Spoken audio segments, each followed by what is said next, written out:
Escute audiolivro anytime, anywhere. www.audiolivro.com.br. Olá, eu sou Alexandre Maza, professor, mestre e doutorando em Direito pela PUC de São Paulo. Eu desenvolvi um projeto pioneiro de ensino do direito, utilizando a memória auditiva e a música como instrumentos imbatíveis de assimilação da matéria. Inicialmente lancei 2 audiolivros que eu tenho certeza que você conhece, um de direito tributário e outro de direito administrativo. Eles são um tremendo sucesso. Milhares de pessoas aprenderam a gostar de tributário e administrativo, conseguindo vencer no exame da OAB e também nos mais exigentes concursos públicos do Brasil.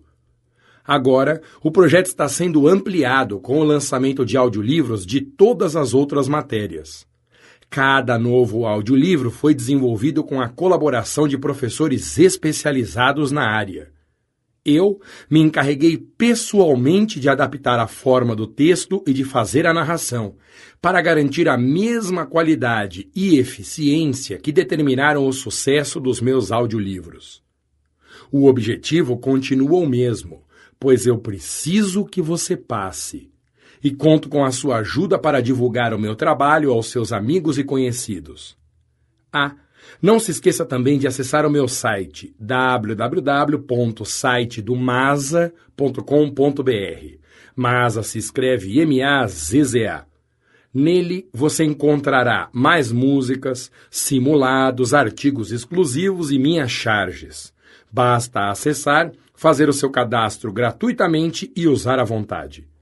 Precisando entrar em contato comigo, use o próprio site clicando no botão Contato na página inicial e eu responderei imediatamente.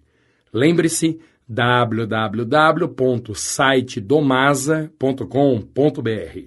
Obrigado pela confiança e bons estudos.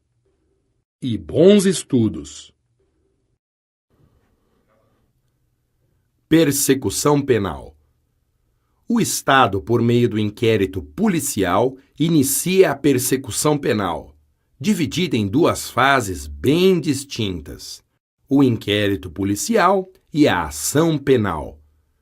Vamos começar pelo inquérito. Inquérito policial.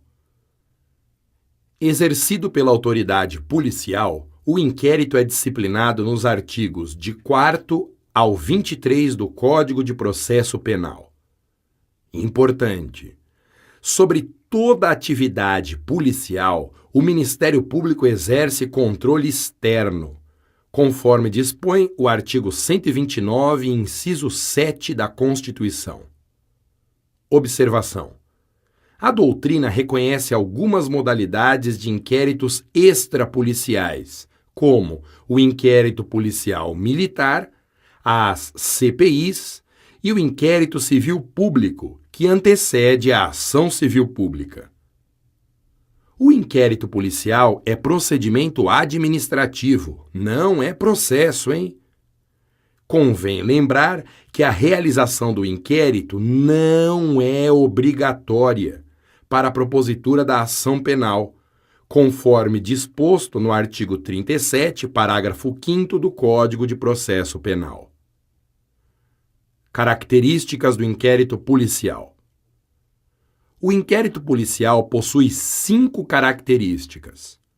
Número 1. É inquisitorial, pois não tem contraditório. O investigado não está sendo acusado, mas é mero objeto de investigação. 2. O inquérito é formal, pois as peças do inquérito policial devem ser escritas ou datilografadas. 3. O inquérito é sigiloso. Isso porque é necessário sigilo para a elucidação dos fatos. Muitas vezes, a divulgação atrapalha a investigação. 4. É discricionário. Quer dizer, não tem rito próprio. A autoridade policial conduz as investigações de forma que achar melhor. E número 5 é preparatório para eventual ação penal. e guarde uma música sobre isso.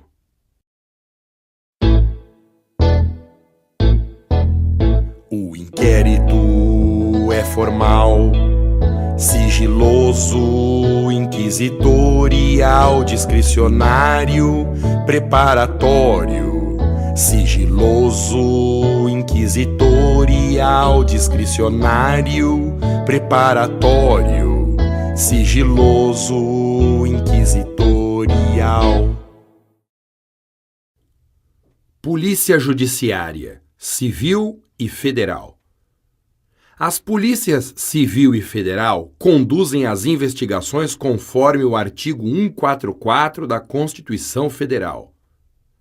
Na ação penal de iniciativa privada e na pública condicionada à representação, o inquérito policial só pode ser instaurado se houver requerimento, de acordo com o artigo 5º, parágrafos 4º e 5º do Código de Processo Penal. E atenção, indiciado é o quase réu, o indivíduo apontado como autor do crime. Prazos para a conclusão do inquérito policial.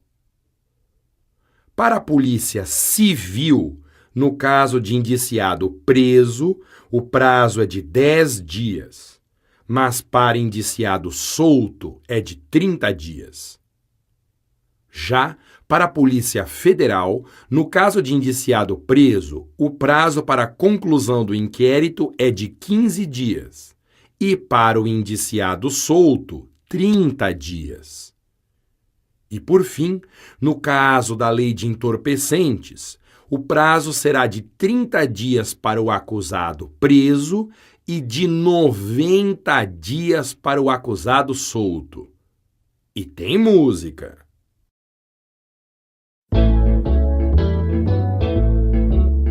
Na Polícia Civil, 10 dias para o indiciado preso, em 30 dias pro indiciado solto tem que concluir inquérito.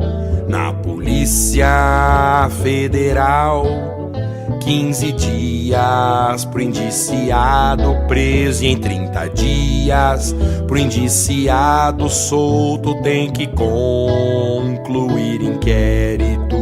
No caso de entorpecentes, 30 dias pro acusado preso e em 90 dias pro acusado solto tem que concluir inquérito.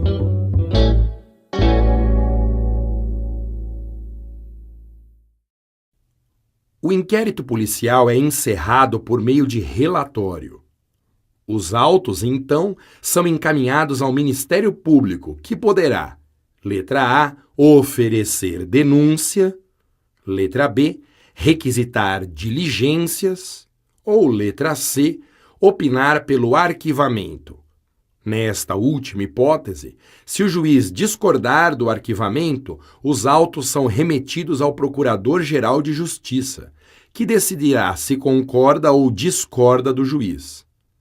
Caso o Procurador-Geral entenda ser caso de arquivamento, o juiz estará obrigado a arquivar.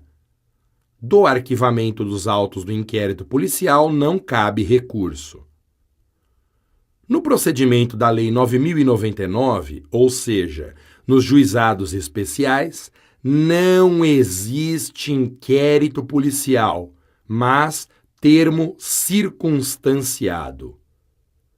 Do indeferimento de instauração de inquérito policial, cabe recurso ao Secretário de Segurança Pública. Ação penal. A ação penal está prevista nos artigos de 24 a 62 do Código de Processo Penal. O início da ação penal ocorre com o simples oferecimento da denúncia. A ação penal pode ser pública, privada ou privada subsidiária da pública. Número 1. Ação penal pública. A peça inicial da ação penal pública é a denúncia. O prazo para oferecimento da denúncia, de acordo com o artigo 46 do Código de Processo Penal, será de 5 dias para o indiciado preso e 15 dias para o indiciado solto. Na lei de entorpecentes, o prazo é de 10 dias. Já na lei de imprensa, o prazo para oferecimento da denúncia é de 10 dias. E sobre isso também tem uma musiquinha. A peça inicial da ação penal pública é a denúncia. Em 5 dias pro indiciado preso e 15 dias para quem está solto. Mas na lei de entorpecentes e de imprensa, o prazo é de só 10 dias.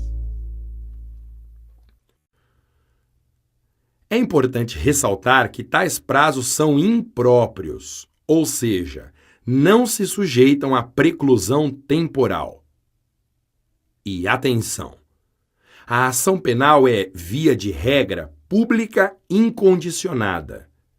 Excepcionalmente, a ação pública estará condicionada à representação do ofendido.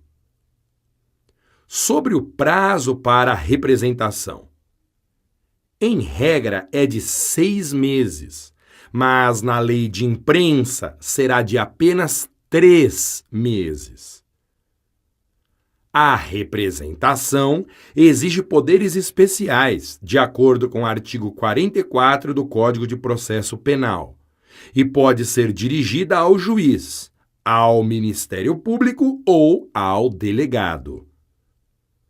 A ação pública condicionada à requisição ministerial está prevista no artigo 24 do Código de Processo Penal e no artigo 100, parágrafo 1º do Código Penal.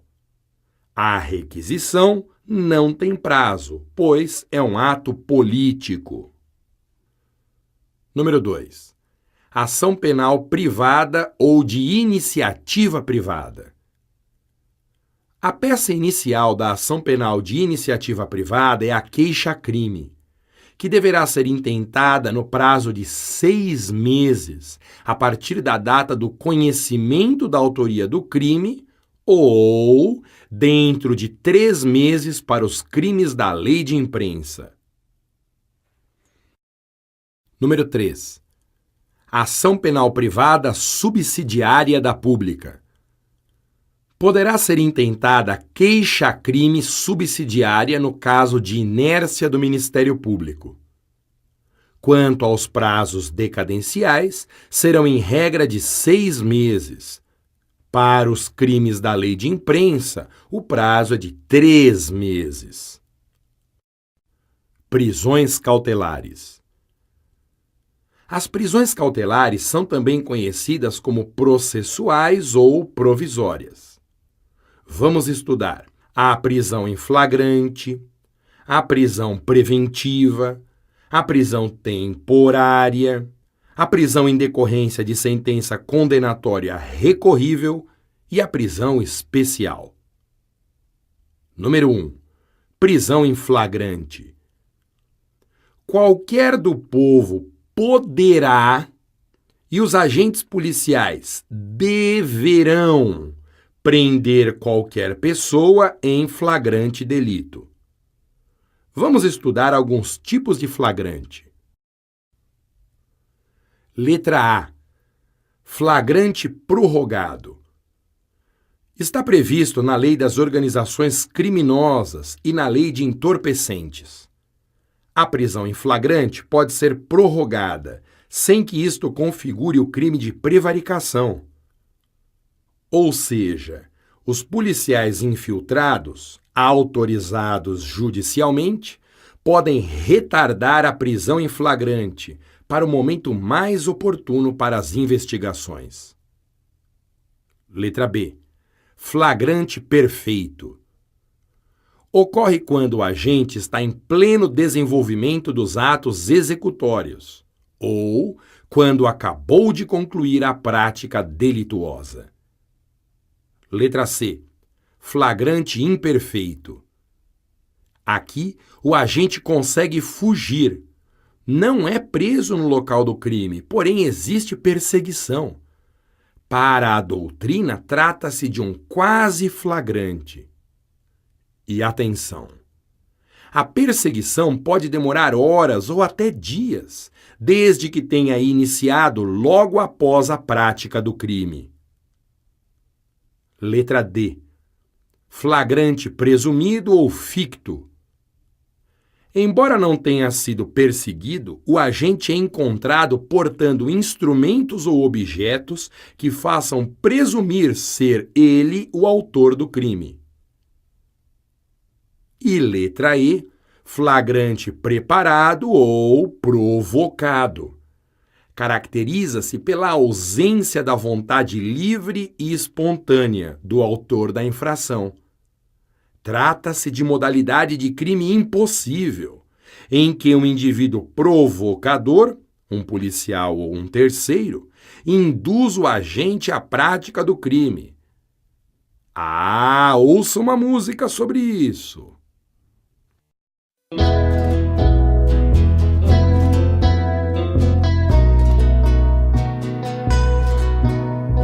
Vamos relembrar os tipos de flagrante. Flagrante prorrogado, flagrante imperfeito e o perfeito. Flagrante presumido e flagrante preparado.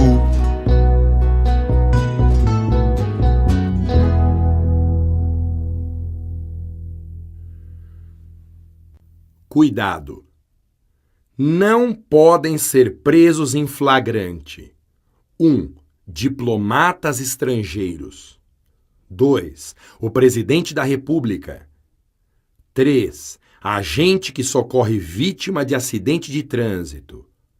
E 4. O agente que adquire, guarda, traz consigo drogas para consumo pessoal.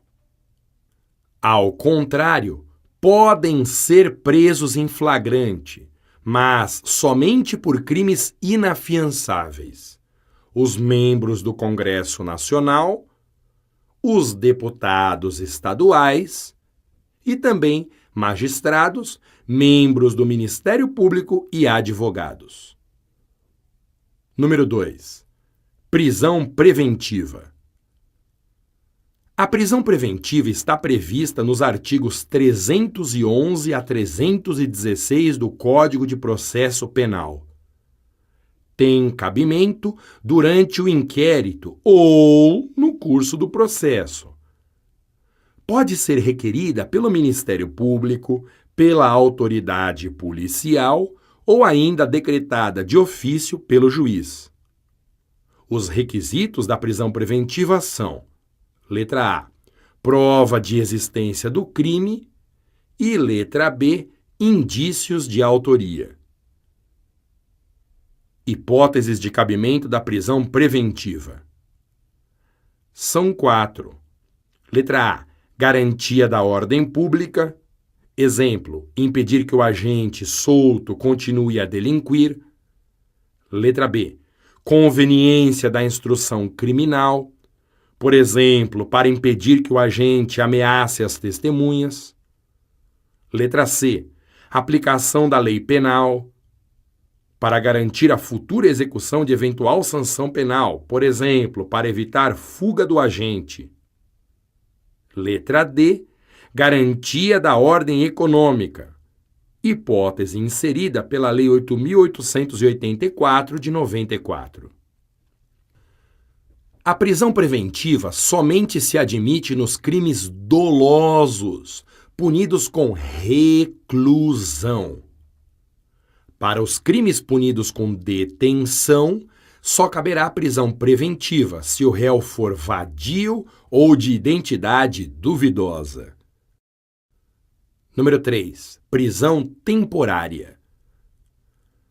A base legal da prisão temporária é a Lei 7.960, de 1989. Só pode ser decretada em fase de inquérito policial e nas hipóteses do artigo 1º da mencionada lei, que são casos de crimes graves. Não pode ser decretada prisão temporária de ofício pelo juiz. O prazo é de 5 dias, prorrogáveis por igual período. Na lei de crimes hediondos, o prazo da prisão temporária será de 30 dias, prorrogáveis por mais 30. Requisitos para a decretação da prisão temporária. Os requisitos são 3: caráter imprescindível da medida, indiciado sem residência fixa e suspeito ou indiciado por um dos crimes previstos nas mencionadas leis. Número 4. Prisão em decorrência de sentença condenatória recorrível. Essa prisão constitui efeito da sentença condenatória, previsto no artigo 594 do Código de Processo Penal. Porém, não será imposta se o réu for primário e de bons antecedentes.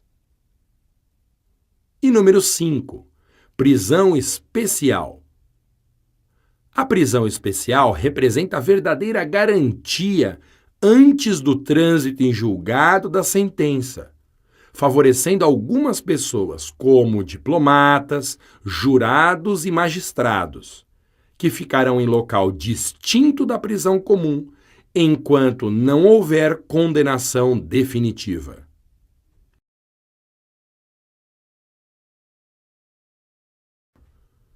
Princípios do processo penal.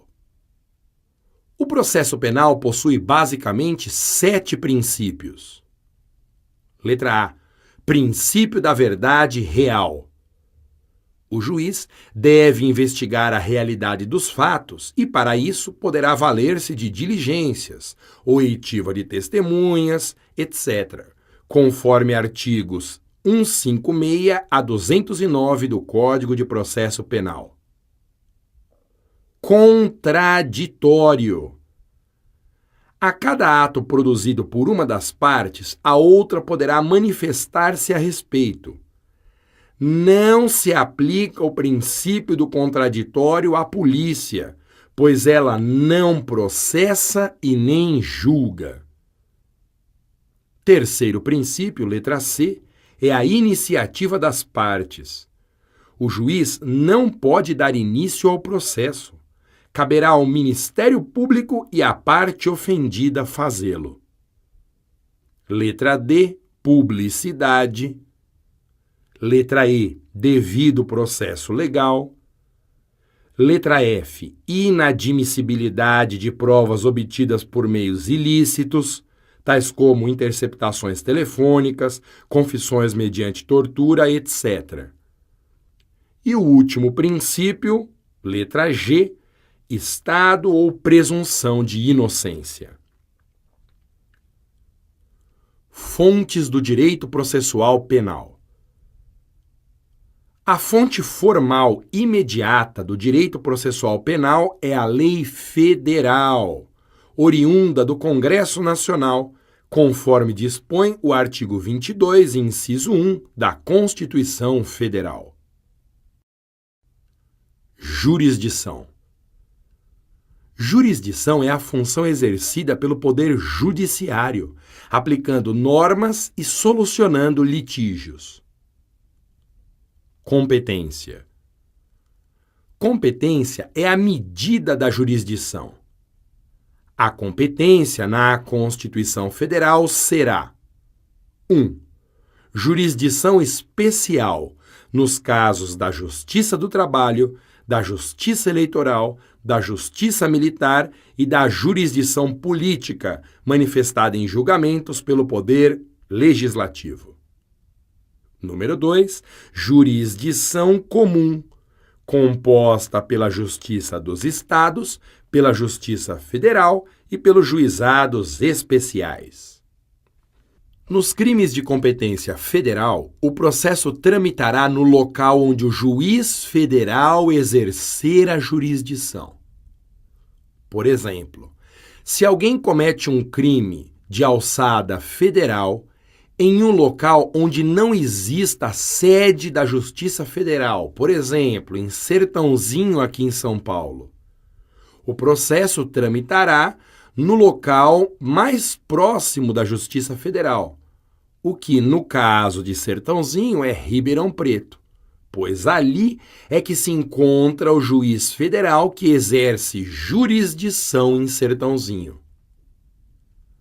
Nas infrações de menor potencial ofensivo, o processo tramitará no Juizado Especial Criminal Federal. Quanto às demais hipóteses de jurisdição comum, a competência será da Justiça Comum Estadual. Atenção! Via de regra, o juiz competente para processar e julgar é o do local onde se consumou a infração. Quando for incerta a jurisdição, a competência será fixada por prevenção, nos moldes do parágrafo 3º do artigo 70 do Código de Processo Penal. Nos crimes permanentes, a regra é a mesma, ou seja, o juiz que se antecipar ao outro na prática de qualquer ato relativo ao processo torna-se competente. Se o local da consumação não for conhecido, o processo tramitará pelo local do domicílio ou residência do réu. Provas. Provas são o conjunto de atos praticados com a finalidade de demonstrar certa alegação. Pergunta: Ô Maza, o que é prova vedada? Resposta: prova vedada, de acordo com o artigo 5º, inciso 56 da Constituição Federal, são aquelas inadmissíveis no processo, desde que obtidas por meios ilícitos. Já se disse antes, a título de exemplo, que são provas ilícitas a interceptação telefônica clandestina e a confissão obtida por meio de tortura. Nesse sentido, afirma o artigo 157 do Código de Processo Penal. São inadmissíveis, devendo ser desentranhadas do processo as provas ilícitas, assim entendidas as obtidas em violação a normas constitucionais ou legais.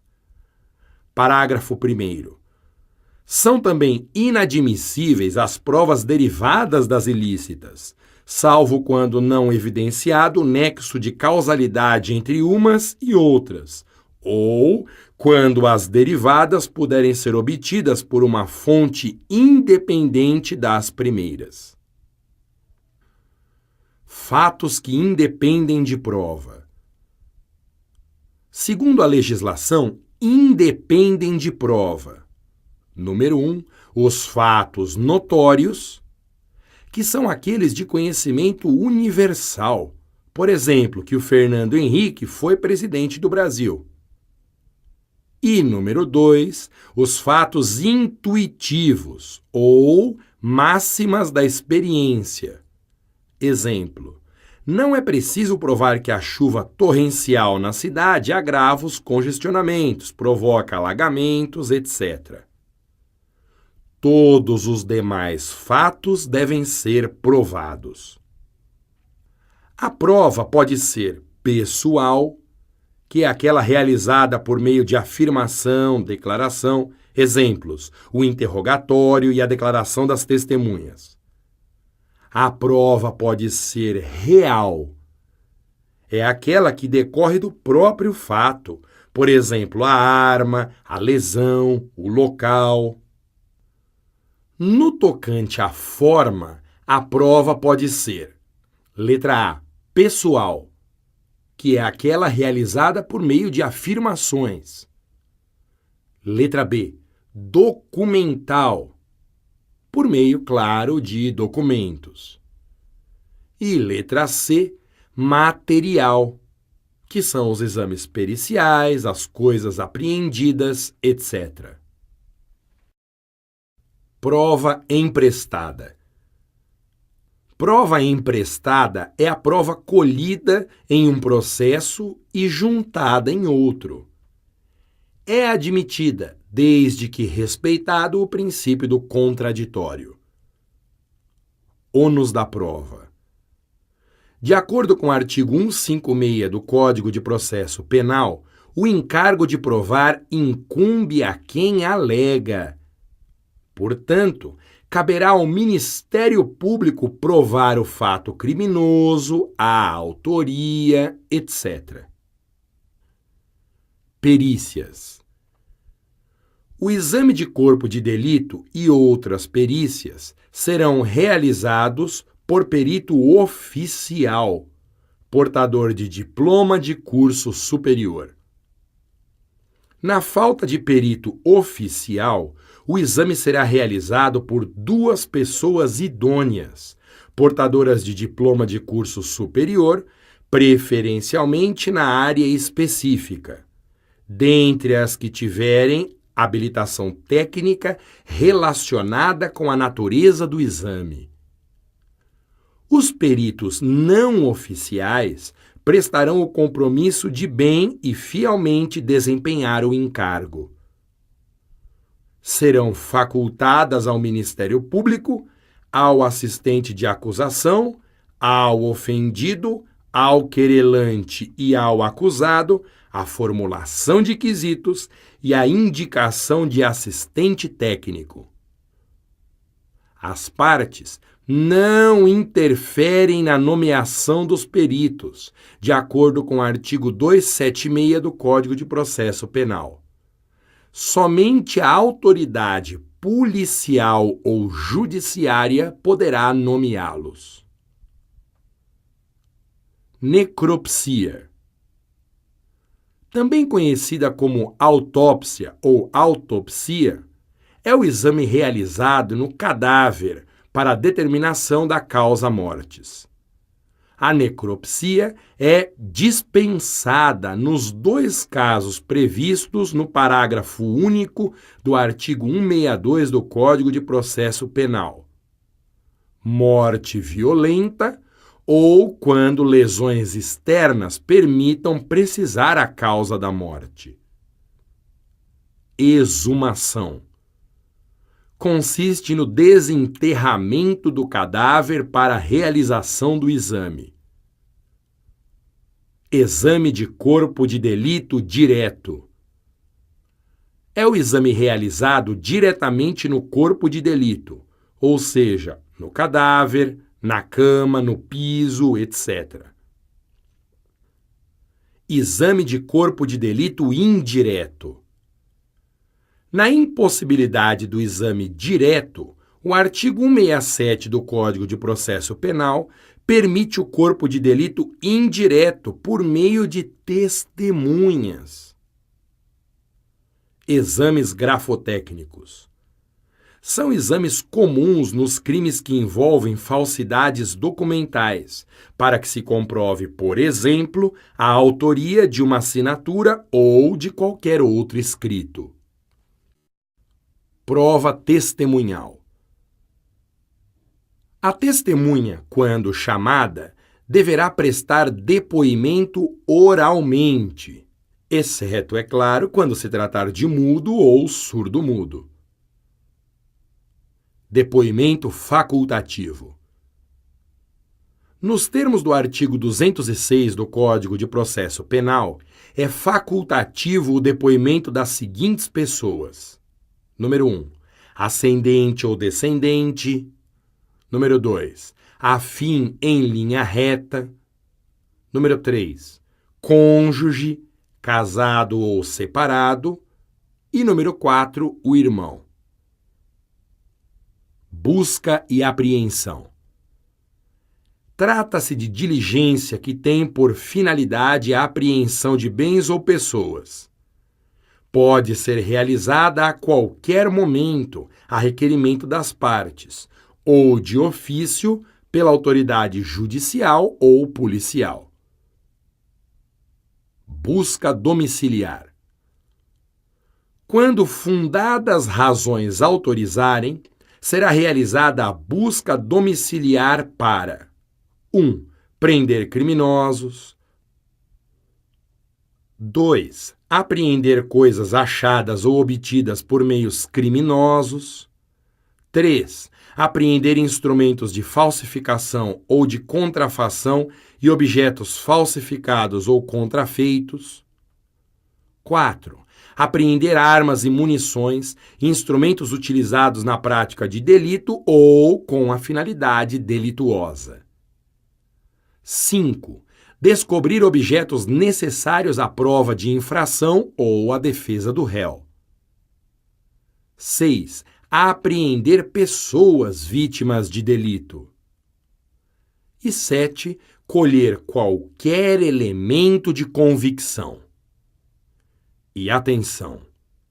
A busca domiciliar será realizada a qualquer hora em 3 casos: por flagrante delito, para prestação de socorro à vítima e com o consentimento do morador. Cuidado! A busca durante o dia e por ordem judicial será realizada das 6 às 18 horas, devendo ser feitas pessoalmente pela autoridade judiciária ou por sua ordem. E vem música aí! A busca domiciliar será feita a qualquer hora por flagrante delito para prestar socorro, se o morador consentir, mas durante o dia, com ordem judicial, só será realizada das 6 às 18. Das 6 às 18.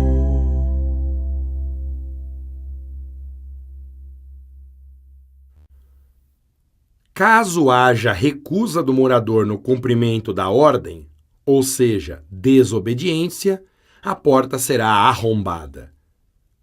Ausente o morador, qualquer vizinho será intimado para assistir à diligência, de acordo com o artigo 245, parágrafo 4º do Código de Processo Penal. Confissão. A confissão, prevista no artigo 200 do Código de Processo Penal, pode ser de 2 espécies. Letra A. Judicial, quando ocorre em juízo. E letra B. Extrajudicial. É a que ocorre durante o inquérito ou fora do processo judicial. Valor da confissão. A confissão não é mais chamada rainha das provas, como já foi um dia. Seu valor probatório não é absoluto. Uma importante característica da confissão é que o acusado pode retratar-se, pode voltar atrás. Observação: confissão ficta ou presumida não existe no processo penal brasileiro. Acariação. Consiste em confrontar depoimentos conflitantes. A acariação pode ser feita entre testemunhas, vítimas ou réus. Pode também ser realizada em fase de inquérito ou na ação penal. Documentos. Conceito legal. Consideram-se documentos quaisquer escritos, instrumentos ou papéis, públicos ou particulares. Os documentos podem ser dos seguintes tipos. Instrumento. É o documento feito com o propósito de servir no futuro de prova do ato nele mencionado. Instrumento público. É o lavrado por quem esteja investido na função pública, por exemplo, a escritura de um imóvel. Instrumento privado. É aquele formado por particular, exemplo, uma nota promissória. Papéis. De acordo com o Código de Processo Penal, papel é o documento produzido sem a finalidade de servir de prova, podendo até eventualmente exercer tal função. Papéis públicos são os lavrados por oficial público, como as guias de recolhimento, enquanto que papéis particulares são aqueles lavrados por particulares, como uma carta. Quanto à forma, os documentos se dividem em 1. Originais. 2. Cópias. São as reproduções do documento original. Tem duas espécies, o traslado e a certidão. Traslado é a cópia textual daquilo que está escrito no livro de notas, feita por oficial público. Já a certidão trata-se de cópia de determinado instrumento público. A certidão inicia-se sempre da seguinte forma: certifico e dou fé. Procedimentos. Procedimento é a sequência de atos processuais. Conforme o artigo 394 do Código de Processo Penal, o procedimento será comum ou especial. Parágrafo 1º. O procedimento comum será ordinário, sumário ou sumaríssimo. O procedimento será ordinário quando tiver por objeto crime cuja sanção máxima cominada for igual ou superior a 4 anos de pena privativa de liberdade. O procedimento sumário é cabível quando tiver por objeto crime cuja sanção máxima cominada seja inferior a 4 anos de pena privativa de liberdade. Já o procedimento sumaríssimo aplica-se para as infrações penais de menor potencial ofensivo, na forma da lei. Importante. O procedimento sumaríssimo é aquele previsto na Lei 9.099, os juizados especiais, chamados de GCRIM, para as seguintes infrações. Letra A, contravenções penais. Letra B, crimes apenados somente com multa. Letra C, todos os crimes cuja pena máxima em abstrato, pena prevista em lei, não ultrapasse 2 anos, ou seja, pena máxima em abstrato de até 2 anos. Cumpre ressaltar que pouco importa se o crime é de competência da Justiça Federal ou estadual, bem como se existe procedimento especial previsto em lei. Ainda assim, o procedimento a ser adotado será o sumaríssimo. Procedimentos especiais. O legislador conferiu a algumas infrações penais uma sequência diferenciada de atos processuais, com características próprias, tais como nos crimes de entorpecentes, nos dolosos contra a vida, nos crimes de responsabilidade de funcionários públicos, são eles os chamados procedimentos especiais. Recursos. Número 1. Recurso em sentido estrito, rese. Artigos 581 a 592 do Código de Processo Penal. O rese é um recurso cabível contra decisões taxativamente elencadas no artigo 581 do Código de Processo Penal. Em regra, cabe rese contra decisões interlocutórias. Em 1984, com o advento da Lei de Execução Penal, determinadas decisões sujeitas à rese passaram a ensejar o agravo em execução. De acordo com o Código de Processo Penal, o prazo para interposição é de 5 dias. As razões devem ser apresentadas em 2 dias e as contrarrazões também em 2 dias. No rese, admite-se retratação por parte do juízo à quo, ou seja, o juiz que proferir a decisão impugnada poderá voltar atrás. Mas cuidado! Se o réu for impronunciado ou absolvido sumariamente, caberá apelação. Número 2. Agravo em execução. Previsto no artigo 197 da Lei 7.210 de 84, o agravo em execução será admitido nas hipóteses que ocorram em fase de execução penal. É importante lembrar que os casos previstos nos incisos 8, 9 e 11 do artigo 197 podem ensejar rese ou agravo. Os prazos são os mesmos, ou seja, 5 dias para a interposição, 2 para razões e 2 para contrarrazões. O procedimento a ser adotado é o mesmo do rese. Número 3. Apelação. Trata-se de recurso cabível nas hipóteses do artigo 593 do Código de Processo Penal e no procedimento da Lei 9.099. Também cabe apelação contra a decisão de impronúncia ou absolvição sumária, conforme nova redação do artigo 416 do Código de Processo Penal.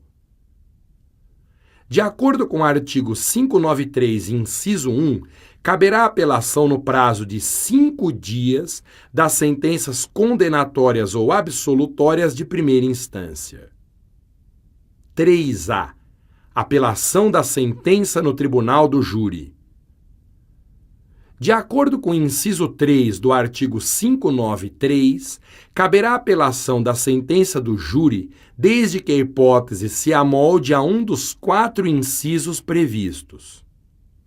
Porém, ao se apelar de uma sentença do júri, não se pode pleitear absolvição ou condenação, mas um novo julgamento ou a retificação da pena imposta. O prazo para oferecimento das razões é de 8 dias, de acordo com o artigo 600 do Código de Processo Penal.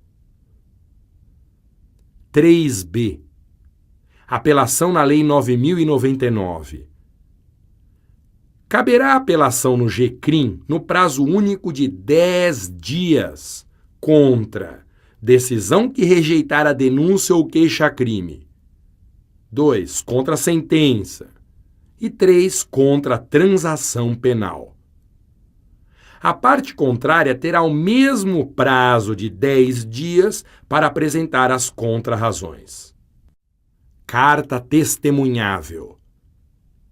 A carta testemunhável está prevista nos artigos de 639 a 646 do Código de Processo Penal e será admitida quando o juiz de primeira instância denegar o rese, agravo em execução ou protesto por novo júri, bem como se obstar o seguimento ao tribunal competente. Deverá ser requerida ao escrivão do cartório nas 48 horas seguintes ao despacho denegatório. Posteriormente, o recorrente terá o prazo de 2 dias para apresentar suas razões, e a parte contrária também terá 2 dias para contrarrazões. Número 7. Recurso ordinário constitucional. O ROC é recurso cabível nas hipóteses dos artigos 102 e 105 da Constituição. caberá ao Superior Tribunal de Justiça julgar, em recurso ordinário, a denegação de habeas corpus nos tribunais de segunda instância. O recurso ordinário constitucional, nesta hipótese, tem seu procedimento tratado nos artigos 30 a 32 da Lei 8.038 de 90. Número 8. Recurso extraordinário. É o recurso cabível contra acórdão cujo teor afrontar a Constituição Federal. Porém, é imprescindível que a parte tenha esgotado os demais recursos, conforme súmula 281 do STF. O recurso extraordinário será interposto no prazo de 15 dias. Será cabível ainda que a decisão atacada tiver sido proferida por turma recursal, nos moldes da súmula 640 do STF.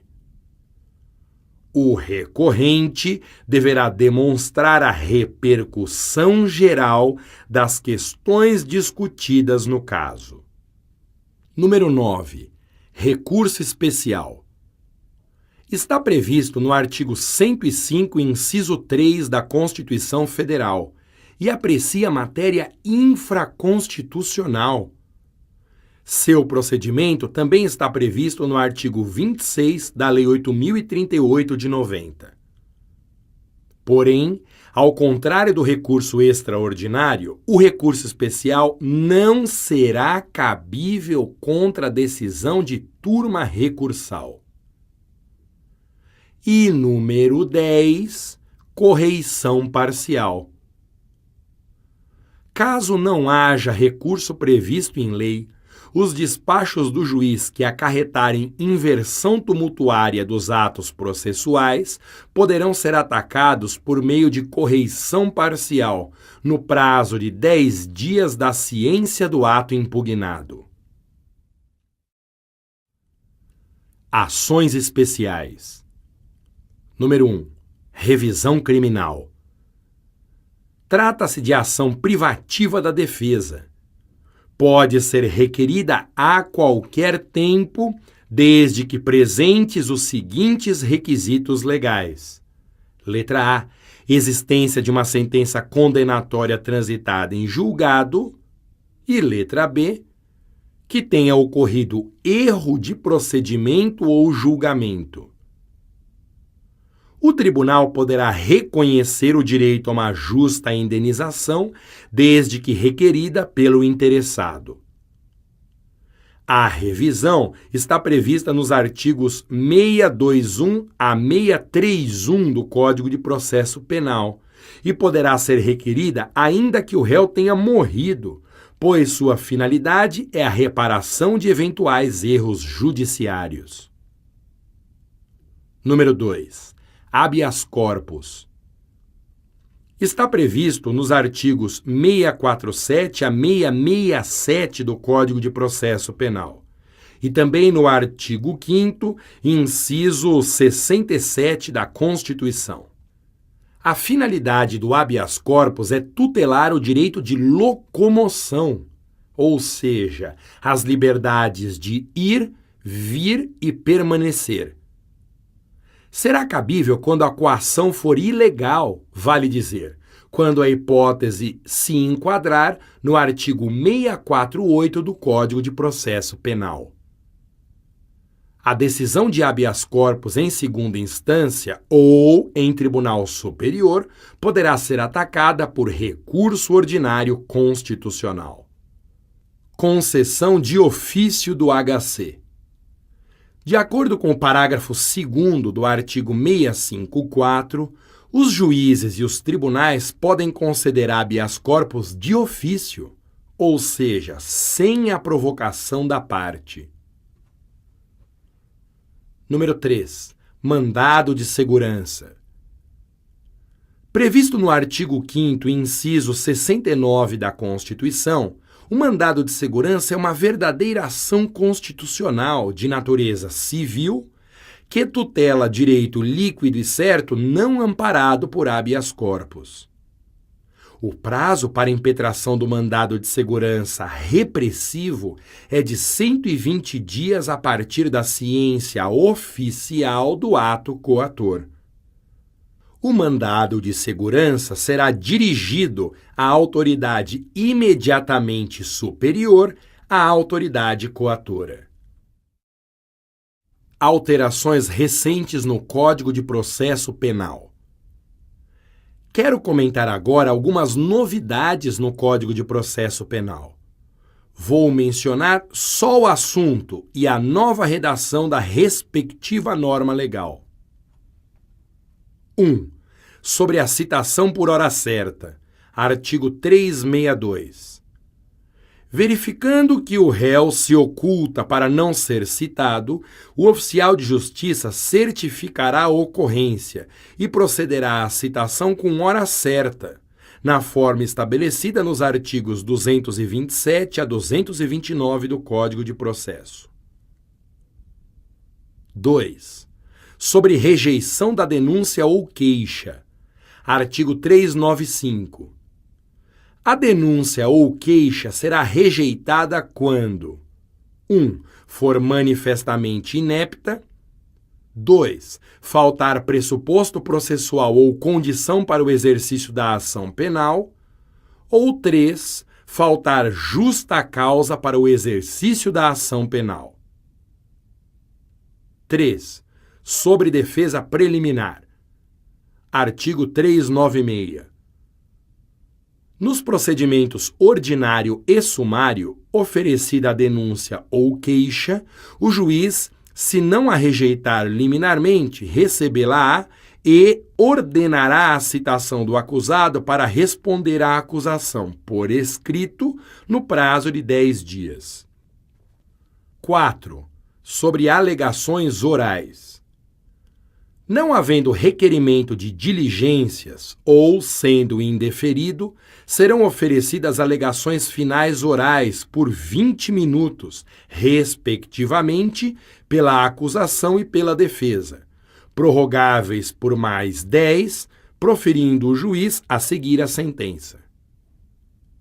Número 5. Sobre pronúncia. Artigo 413. O juiz, fundamentadamente, pronunciará o acusado se convencido da materialidade do fato e da existência de indícios suficientes de autoria ou de participação. Número 6. Sobre impronúncia. Não se convencendo da materialidade do fato ou da existência de indícios suficientes de autoria ou de participação, o juiz fundamentadamente impronunciará o acusado. Número 7. Sobre absolvição sumária. Artigo 415. O juiz fundamentadamente absolverá desde logo o acusado quando 1. Provada a inexistência do fato. 2. Provado não ser ele autor ou partícipe do fato. 3. O fato não constituir infração penal. E 4. Demonstrada causa de isenção de pena ou de exclusão do crime. 8ª novidade, sobre desclassificação. Artigo 419. Quando o juiz se convencer em discordância com a acusação da existência de crime diverso dos referidos no parágrafo 1º do artigo 74 deste Código e não for competente para o julgamento, o juiz remeterá os autos ao juiz que seja competente. Número 9. Sobre recursos. Artigo 416. Contra a sentença de impronúncia ou de absolvição sumária, caberá apelação. E última novidade, número 10, sobre desaforamento. Artigo 428. O desaforamento também poderá ser determinado, em razão do comprovado excesso de serviço, ouvidos o juiz presidente e a parte contrária, se o julgamento não puder ser realizado no prazo de 6 meses, contado do trânsito em julgado da decisão de pronúncia. E agora vamos ouvir somente as musiquinhas.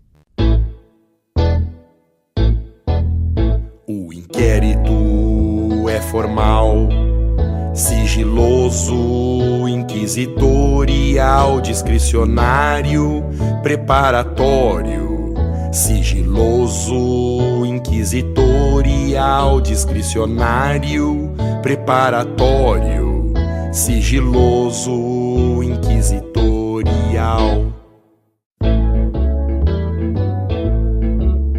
Na Polícia Civil, 10 dias para o indiciado preso em 30 dias. Pro indiciado solto tem que concluir inquérito. Na Polícia Federal, 15 dias pro indiciado preso e em 30 dias pro indiciado solto tem que concluir inquérito. No caso de entorpecentes, 30 dias pro acusado preso e em 90 dias pro acusado solto tem que concluir inquérito.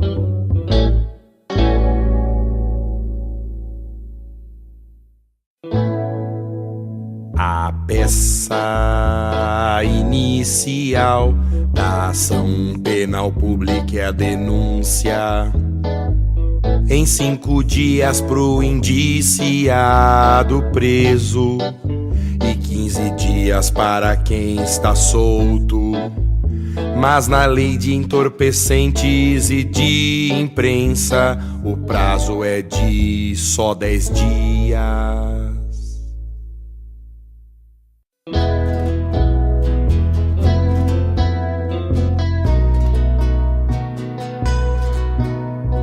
Vamos relembrar os tipos de flagrante. Flagrante prorrogado, flagrante imperfeito e o perfeito. Flagrante presumido e flagrante preparado.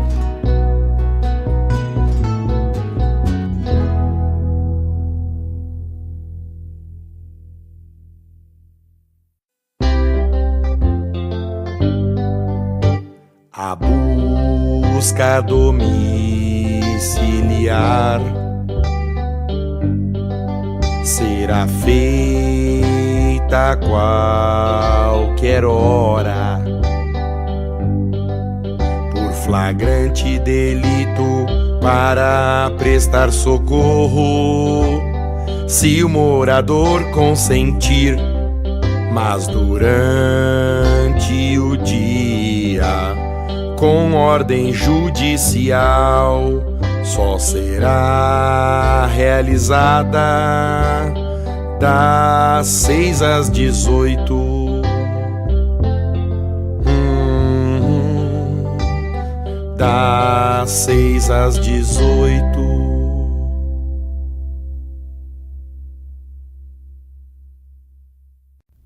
Então é isso. Qualquer dúvida ou sugestão, ou se precisar entrar em contato comigo, acesse o meu site www.sitedomazza.com.br. Obrigado, muito sucesso e um grande abraço do Mazza. Tchau!